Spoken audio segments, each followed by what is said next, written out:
À ma droite, Monsieur Rachid Berchi. Alors Rachid Berchi, vous êtes l'organisateur de ce salon et vous êtes également le président du BSTPO, la bourse de sous-traitance et de partenariat de l'Ouest. Merci, Monsieur Rachid Berchi, de nous accueillir dans votre espace.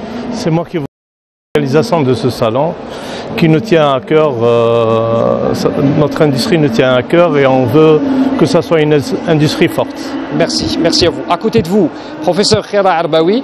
Alors Khaira Arbaoui, vous êtes maître de conférence à l'Université d'Oran, vous êtes également chef de projet scientifique au niveau de MacTech.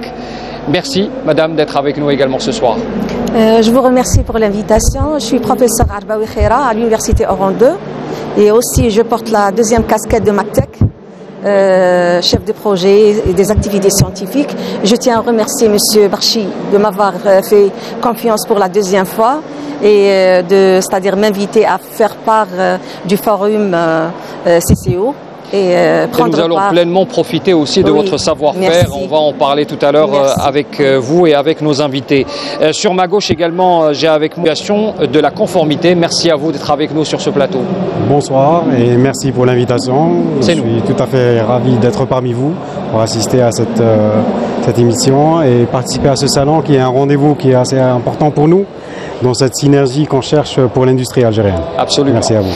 Et puis notre dernier invité, Monsieur Hadj Belkhouja, plutôt Hadj Belkhouja. Donc vous êtes directeur général de l'entreprise Isotech. C'est une filiale du groupe Tiali. Effectivement. Donc, merci d'être avec nous également.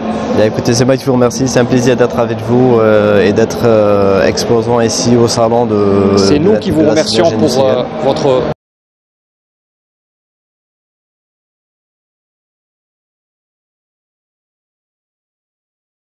L'édition est dédiée à la sécurité énergétique et efficacité énergétique. Bon, en même temps, on traite plusieurs thèmes de panels. C'est des panels sur le... Industriel revient en cette deuxième édition avec le but de consolider le lien entre les donneurs d'ordre et les sous-traitants. Cette édition est dédiée à la sécurité énergétique et efficacité énergétique. Bon, en même temps, on traite plusieurs thèmes de panels. C'est des panels sur les nouvelles économies émergentes. On traite dans ce dossier la sécurité, la cybersécurité. On traite aussi l'intelligence artificielle, l'intelligence émotionnelle pour les prises de décision et le développement de l'industrie. Entre idées innovantes et fournitures de matériel essentiel à la production locale, le salon propose une brochette d'exposants ayant pour la plupart des projets qui répondent pertinemment aux demandes du marché algérien. Nous sommes en activité depuis maintenant 4 années. Donc on produit des cartouches de filtration d'eau pour le secteur domestique. Donc pour les maisons, on a des cartouches qui est fabriqué en panneaux en béton fibré ultra haute performance en fait. C'est des bétons qui sont à base de matrice cimentaire. Donc il n'y a pas de métaux à l'intérieur en fait, il n'y a pas de barre de fer. Il n'y a pas d'armature. Donc c'est des bétons 100% naturels qui sont fabriqués avec des matériaux locaux. Essentiellement, c'est des matériaux naturels, recyclables. On va déposer un brevet sur cette idée en fait de fabriquer des structures en matériaux naturels. Ça évite d'importer par exemple de l'aluminium ou des structures en aluminium. Notre intérêt, c'est de participer à l'effort d'intégration nationale qui permet donc de mobiliser les sociétés de fabrication pour apporter des solutions aux unités de production. Pour en savoir davantage, nous avons fait la rencontre de Mokhtar Herouel, un sous-traitant que nous avons. Le privé, c'est les pâtes, les pharmaceutiques, les usines pharmaceutiques. Les usines industrielles font les échangeurs, font les radiateurs. On fait la fabrication, tu as les échangeurs, tu as les aéros et tu as les radiateurs. Les aéros, la fabrication, tu as les aéros, tu as les échangeurs. Nous sommes les seuls en Algérie. Même les radiateurs, on a l'aluminium, on a les seuls en Algérie. Inch'Allah, on développe une autre usine en construction. La zone d'activité de Bni Aqba. Outre l'exposition des produits fabriqués localement, une série de conférences est programmée tout au long du salon et entrée à la synergie industrielle. Donc c'est en ça que Voilà donc ce round-up qui résume un peu cet événement qui s'organise encore une fois, donc je le rappelle, à El Bahia à Oran. Beaucoup d'opérateurs industriels, on les voit autour de nous, hein, ils sont présents en force. Quelle est la dimension économique d'un événement qui prône justement ce concept de la synergie industrielle? Justement, c'est-à-dire l'objectif de tel événement, c'est-à-dire de regrouper tous les opérateurs. Nous avons sélectionné un échantillonnage d'entreprises de chaque secteur industriel. C'est pour justement, c'est-à-dire l'objectif, c'est de prendre chaque entreprise dans son secteur et prouver qu'il y a une synergie entre tous les opérateurs. Parce qu'il est important pour se préparer à une industrie du futur, c'est-à-dire aller dans la même stratégie nationale et la stratégie de M. le Président de la République, à savoir devenir une industrie forte dans le continent et pourquoi pas. Tous des efforts, il faut, c'est-à-dire tous les opérateurs, tous les acteurs économiques de la roue industrielle, la chaîne de valeur, bien sûr. C'est-à-dire tous les acteurs sont concernés, y compris les institutions, et c'est pour ça même nous avons tout un boulevard, on l'a appelé boulevard des institutions. Vous trouvez tous les représentants des institutions de l'État, en commençant par le ministère de l'Industrie et de la Production pharmaceutique, le Premier ministère par l'Agence de promotion de l'investissement, jusqu'à arriver à la douane, qui est un acteur primordial et important dans la garantie et la préservation de l'économie nationale. C'est-à-dire c'est le gardien de l'économie. Si je résume ce que vous êtes en train de dire, c'est-à-dire que l'objectif d'un événement comme celui-ci, c'est de créer ce maillage, c'est-à-dire prôner cette nouvelle approche économique, une complémentarité et ne pas rester dans des actions individuelles. Faire confiance aux entreprises nationales, industrielles nationales et les sous-traitants nationaux, même les sociétés de services. C'est-à-dire en commençant par les grands donneurs d'ordre et arrivant aux sous-traitants et les PMI industriels, tout en passant par les services à l'industrie tels que les sociétés d'accompagnement à la certification ou bien les organismes de certification jusqu'à arriver à Al-Gérard pour l'accréditation, parce que chaque produit doit se conformer aux normes, il doit se conformer aux règles internationales, pas uniquement pour garantir la qualité du produit sur le marché national, même pour se préparer au marché international.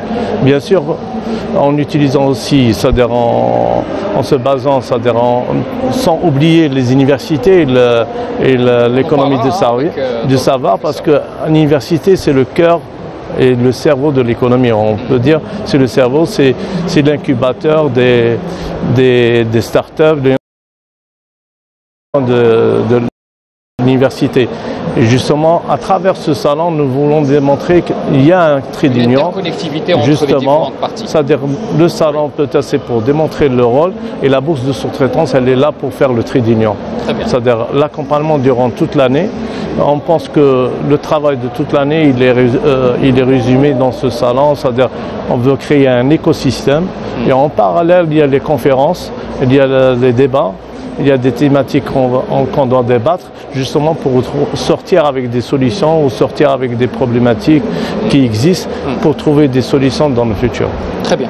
Alors, je pose la question justement à l'une des intervenantes lors de ces conférences, professeur Khaira donc Arbaoui, vous êtes dans la recherche, hein, madame. Oui. Vous avez consacré une partie de vos travaux justement à comment justement développer cette interconnectivité dont on parlait il y a un instant.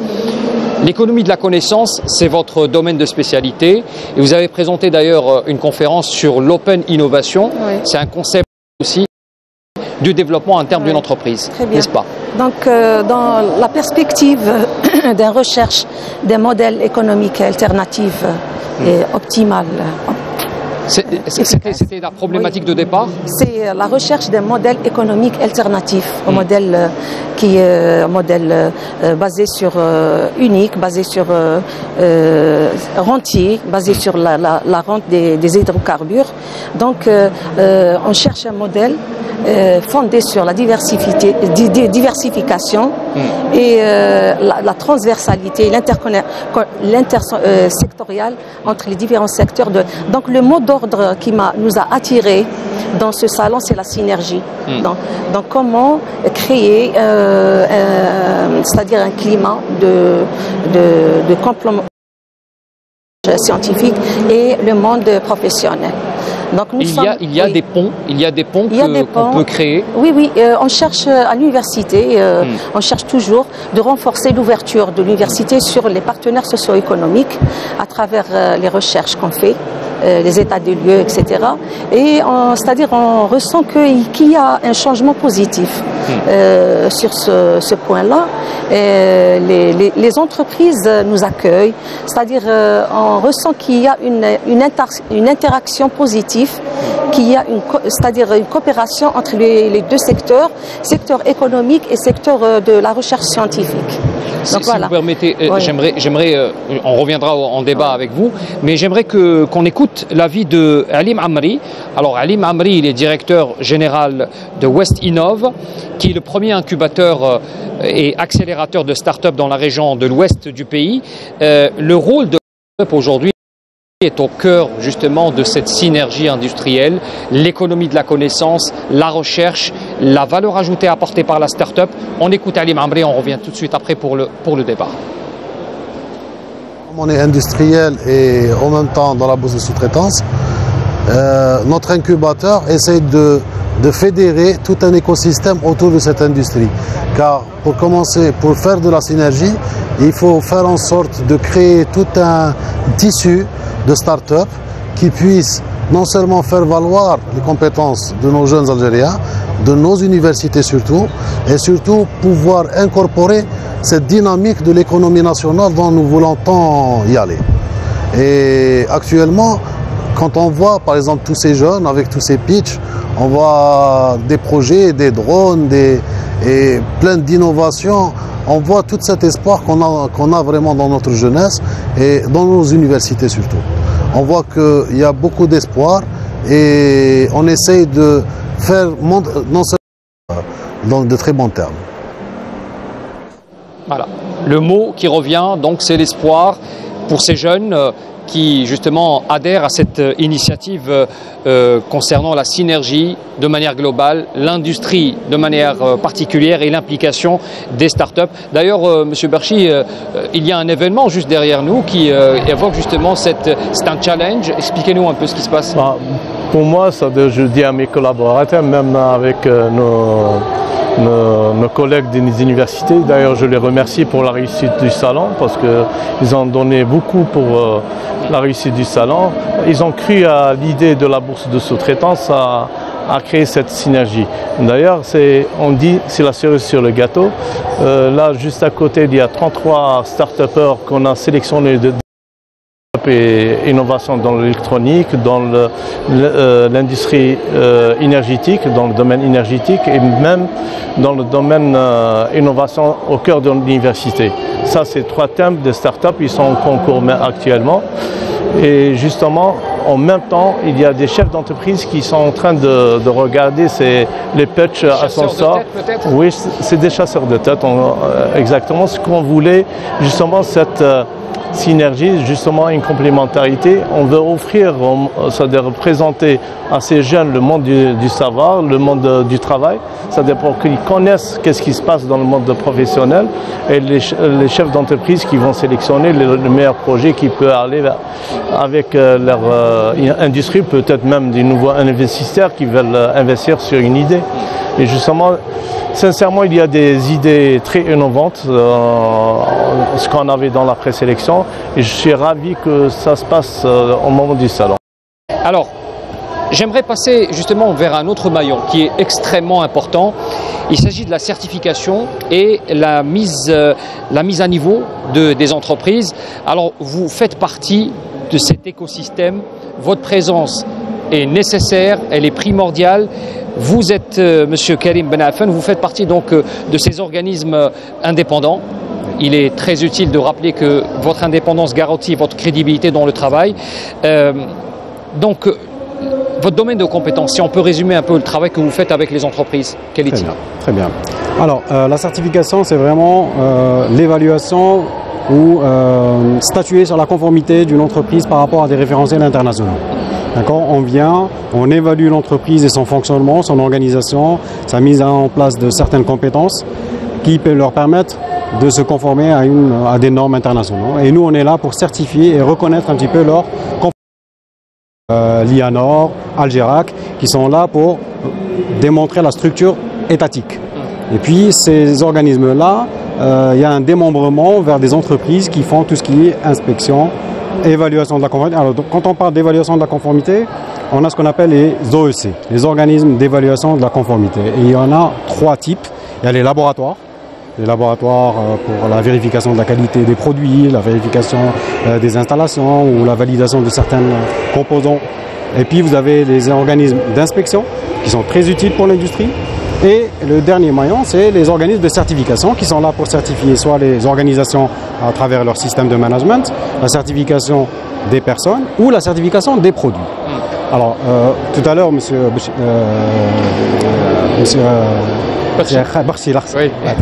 merci. Les organismes d'évaluation de la conformité font partie de cette chaîne de valeur. Ils contribuent à travers cette offre à rassurer un petit peu les partenaires. Oui. Voilà. Notre travail, c'est vraiment de dire à tout le monde, voilà une entreprise qui est partie vers la qualité, qui a développé un produit, qui est en train aujourd'hui d'essayer de conquérir un marché. Nous, on vient évaluer la conformité de toutes les dispositions qu'elle a mises en place pour pouvoir, en premier lieu, la rassurer elle-même en tant qu'entreprise qui essaie de grandir, et derrière, rassurer tous les partenaires, que ce soit les partenaires donneurs d'ordre, les partenaires qui sont des futurs clients ou de futurs partenaires investisseurs. Aujourd'hui, on parle de satisfaction du marché national, mais on parle aussi d'aller vers l'étranger, exactement. Oui. Et quand on part à l'étranger, on parle avec un produit, mais aussi on part avec... Alors il y a d'abord, je les ai notés, hein, oui. Il y a la confiance que vous procurez à travers la certification pour les consommateurs. Hein, c'est très important aussi de souligner. L'accès au marché, vous en parlez à l'instant. Les produits algériens pourront accéder à certains marchés selon les certifications et les conformités par rapport à ces marchés destinataires. La réduction des risques aussi, oui. Ça fait partie aussi de votre travail. Exactement. Le système de management permet de réduire tous les risques autour d'une entreprise quand elle veut s'organiser convenablement et garantir soit la conformité du produit, soit la conformité de toute cette relation du début de l'expression du besoin jusqu'à la livraison du produit. Très bien. Vous savez, aujourd'hui, quand on part à l'étranger ou quand on essaye d'aller à l'étranger, les autres pays essayent de se protéger aussi. Ils mettent aussi certaines barrières à l'accès ou ils veulent protéger leurs consommateurs. C'est la même chose pour l'Algérie. L'Algérie, on a une loi de protection des consommateurs qui essaie de protéger les consommateurs aussi pour les produits qui viennent de l'étranger. Alors, dans cette liste de demandes pour accéder à ces marchés-là, on a énormément d'éléments complémentaires qui viennent compléter l'offre que vous produisez. C'est-à-dire que ce n'est pas que le produit que vous voulez intervenir. Laissez-moi... Oui. Allez. C'est quelque chose de la certification parce que c'est une assurance pour le consommateur et elle peut être aussi une protection pour le marché local. Oui. C'est-à-dire certains pays dans le monde utilisent la certification et la normalisation comme des moyens de barrière non tarifaire.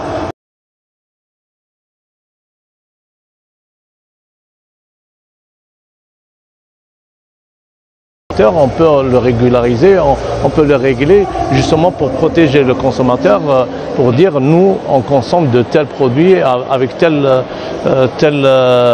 exigence normative. Et dans ce cas, c'est-à-dire les autres entreprises qui veulent, c'est-à-dire un tel produit ne correspond pas au consommateur, on peut le régulariser, on peut le régler justement pour protéger le consommateur, pour dire nous on consomme de tels produits avec telle exigence normative. Et dans ce cas, c'est-à-dire les autres entreprises qui veulent entrer en Algérie doivent se conformer dans ce sens.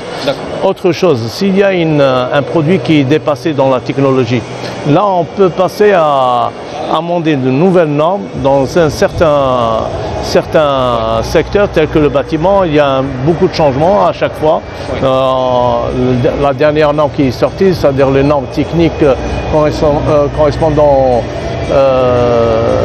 le truc sismique, c'est-à-dire le parasismique, et c'est des normes.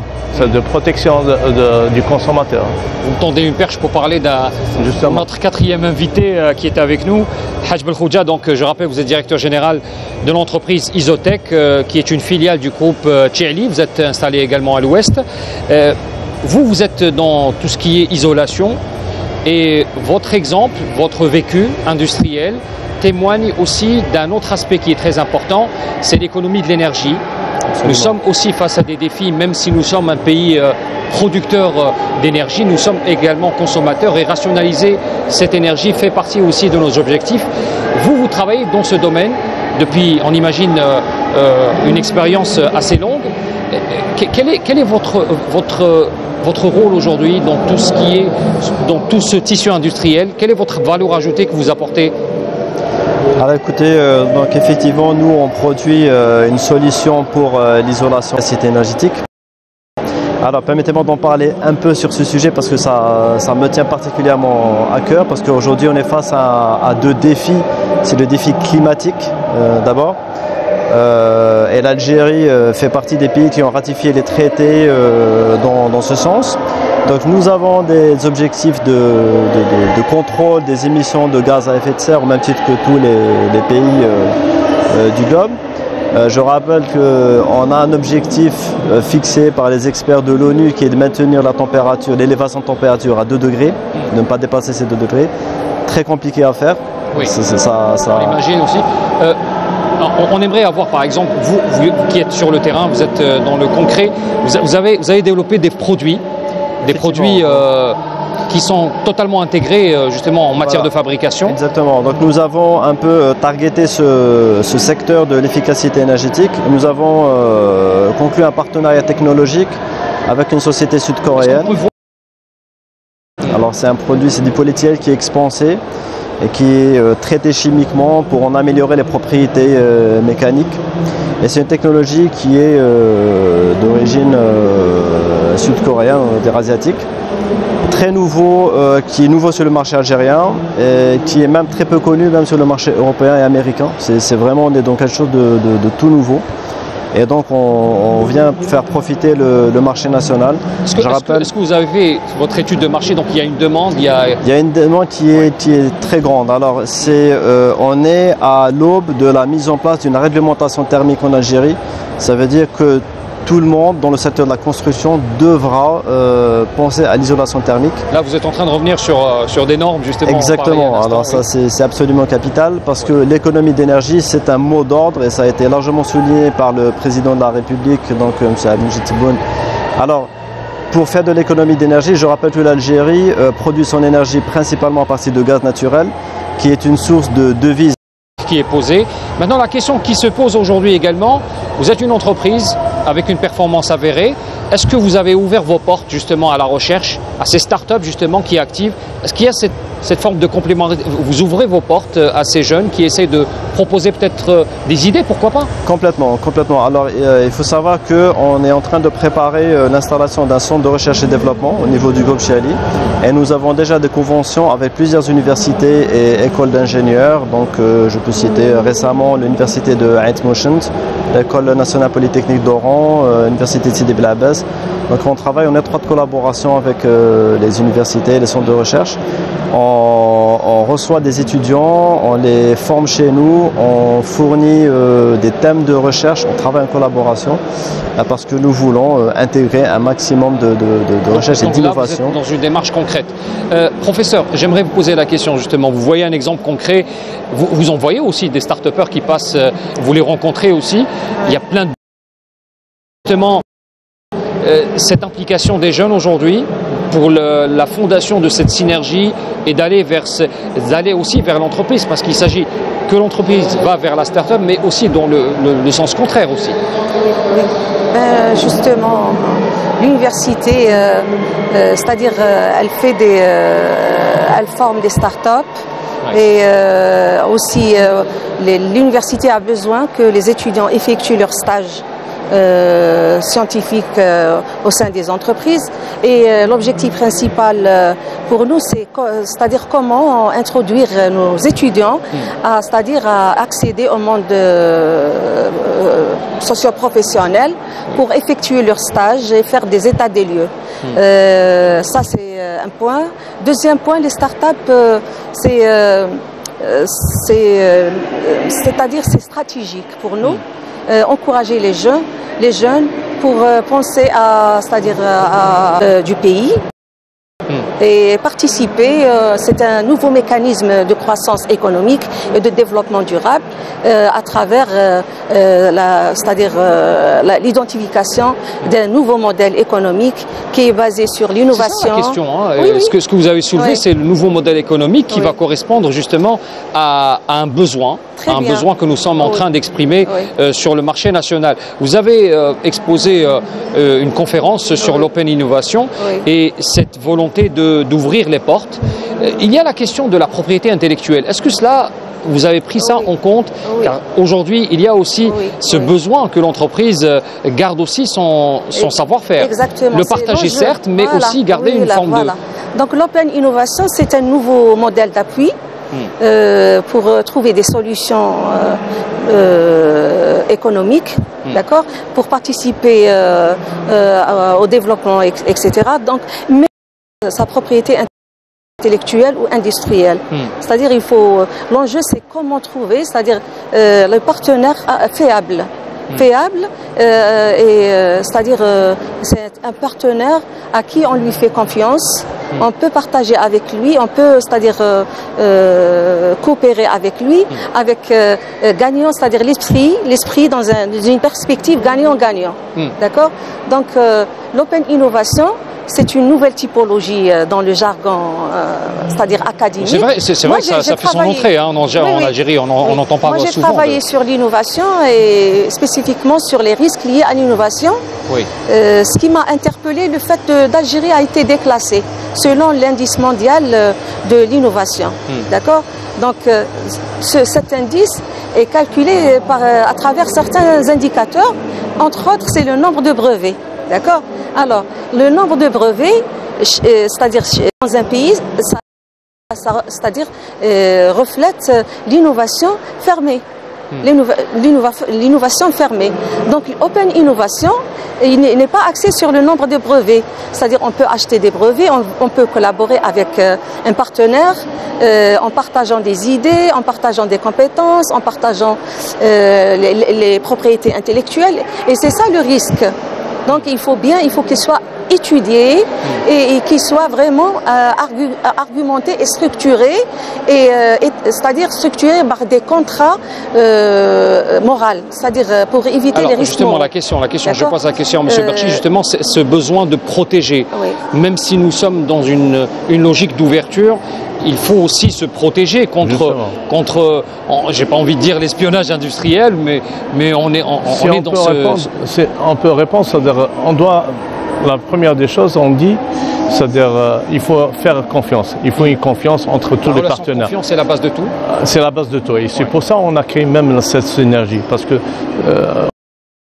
le recherche et des thèses de fin d'études, soit c'est-à-dire, elle répond aux besoins de l'entreprise et elle vient, c'est-à-dire, elle est émanante de l'entreprise. C'est l'entreprise qui pose des problématiques pour l'université. À travers là, c'est-à-dire l'université, elle va faire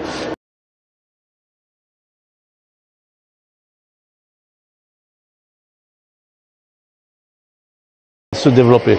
Parce que l'Algérie, si elle veut se développer, la base, c'est l'université et les jeunes. Parce que pour garantir le futur, c'est à travers les jeunes qu'on peut le garantir.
Il y a la première typologie classique, c'est l'innovation champéterienne. Elle est basée sur les 5 types d'innovation, de produits, de services, de procès, de méthodes, etc. Donc 5.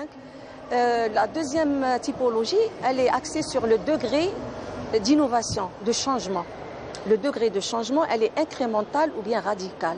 C'est-à-dire qu'on innove progressivement, comme on peut, c'est-à-dire innover, changer radicalement, comme la photographie. La photographie, elle a disparu. On n'a plus de photographie, elle dit que la chambre noire, le développement, tout un métier, toute une série de métiers, elle est disparue. Donc c'est la deuxième, c'est la deuxième. La troisième typologie, elle est axée sur la stratégie d'innovation. On peut être imitatif, on peut être réactif en fonction des besoins et on peut être proactif. C'est-à-dire l'innovation, elle est structurée créative, au sein de l'entreprise, elle est planifiée.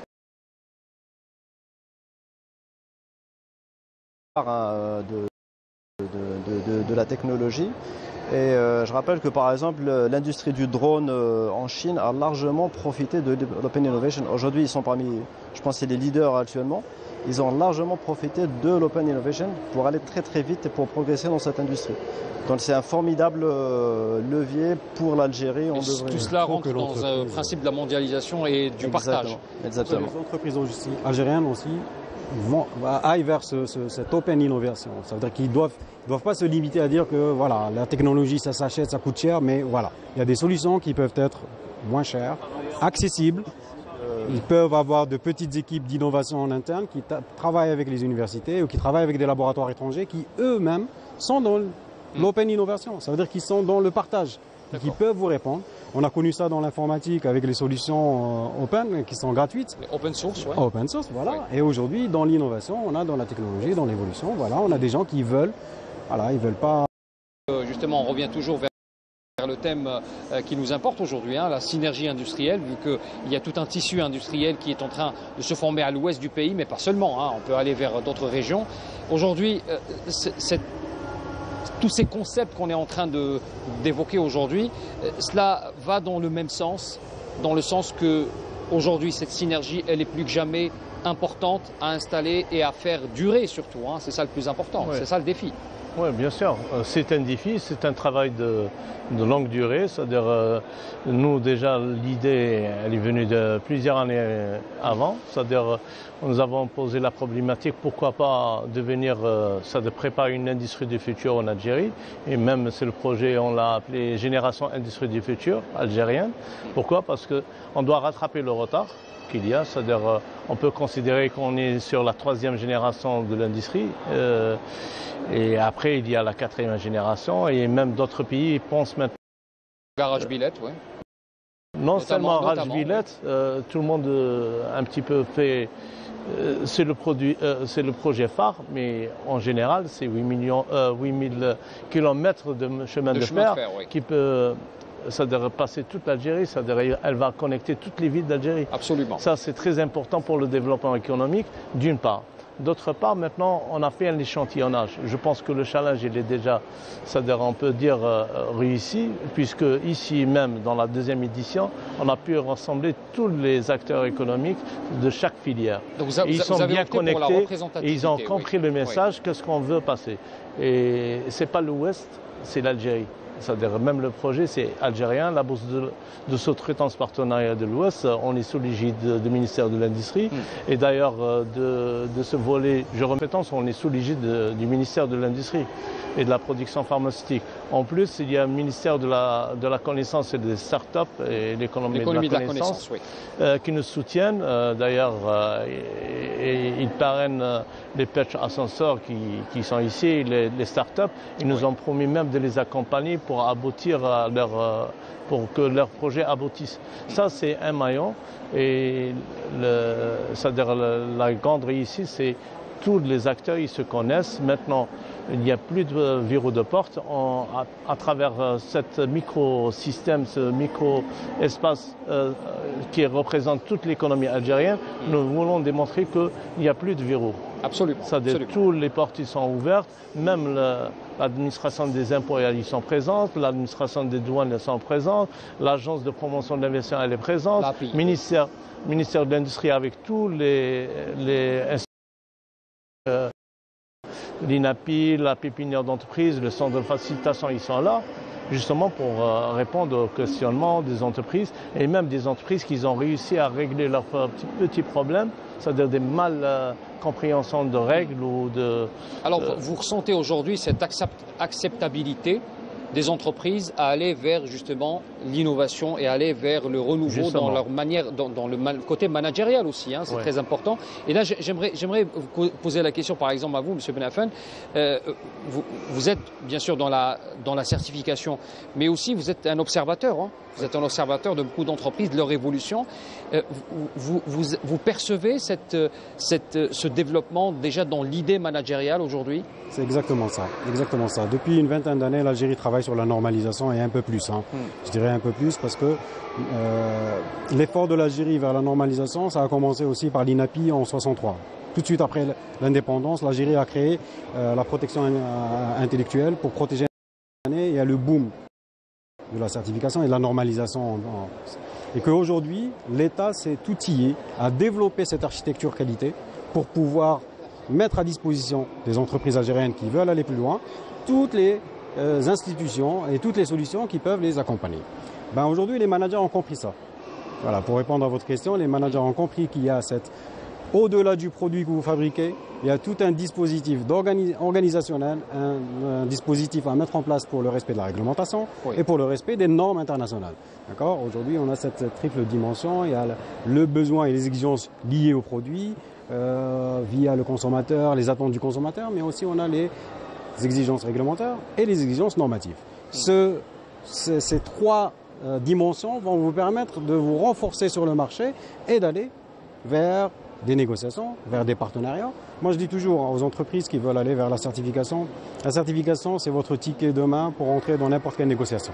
Alors, je profite. Voilà, exactement. Est-ce que vous êtes allé sur la certification, par exemple, Depuis, on s'est engagé sur cette voie. Vous êtes précurseur, hein. Bravo.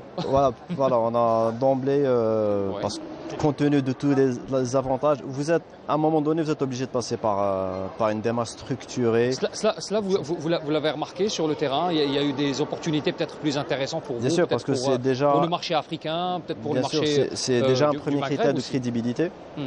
Si vous êtes certifié, vous êtes beaucoup plus crédible. C'est un levier de performance pour vous-même, donc vous garantissez un meilleur niveau de service, de meilleurs produits, et ça vous permet d'accéder à des marchés que vous ne pourrez pas. Oui, c'est un ticket d'entrée, exactement. Et c'est ce qu'on essaie de faire, par exemple sur ce nouveau produit chez Isotech. D'emblée, on travaille sur un produit qui est conforme aux standards internationaux. Et on est dans une démarche de certification alors en Algérie avec le CNIRIB pour le bâtiment. Et nous travaillons aussi avec des laboratoires en dehors du pays pour faire accréditer le produit. Oui, le groupe fait de l'exportation. Vous avez ciblé quel marché par exemple? Alors on est sur le marché africain. Donc on a fait plusieurs opérations, Mauritanie, Niger, Côte d'Ivoire, Sénégal, sur plusieurs. Peut-être le marché européen aussi? Et bientôt sur le marché européen. Alors on exporte aussi du service. Parce qu'on a une filiale d'ingénierie et de réalisation, donc on exporte du service. Aujourd'hui, on arrive même à proposer des services d'ingénierie purement sur des marchés africains. Vous exportez aussi votre savoir-faire. Exactement, c'est de l'export de savoir-faire. Et puis, je voulais revenir sur ce sujet de la synergie. Je pense qu'il faut souligner le rôle des plateformes de mise en relation, donc notamment par exemple la BSTPO. Pour mettre en relation les entreprises, vous savez, parfois les entreprises ne sont pas au courant de tout ce qui se fait. Elles sont à la recherche de partenaires et pour l'industrie électroménager, donc pour la climatisation. Et on est allé voir un gros industriel du secteur pour lui proposer le produit. Il nous a dit j'étais à 2 doigts de lancer une ligne de production rien que pour satisfaire mes besoins en la matière, pour arrêter d'importer le produit. On nous dit vous arrivez à temps.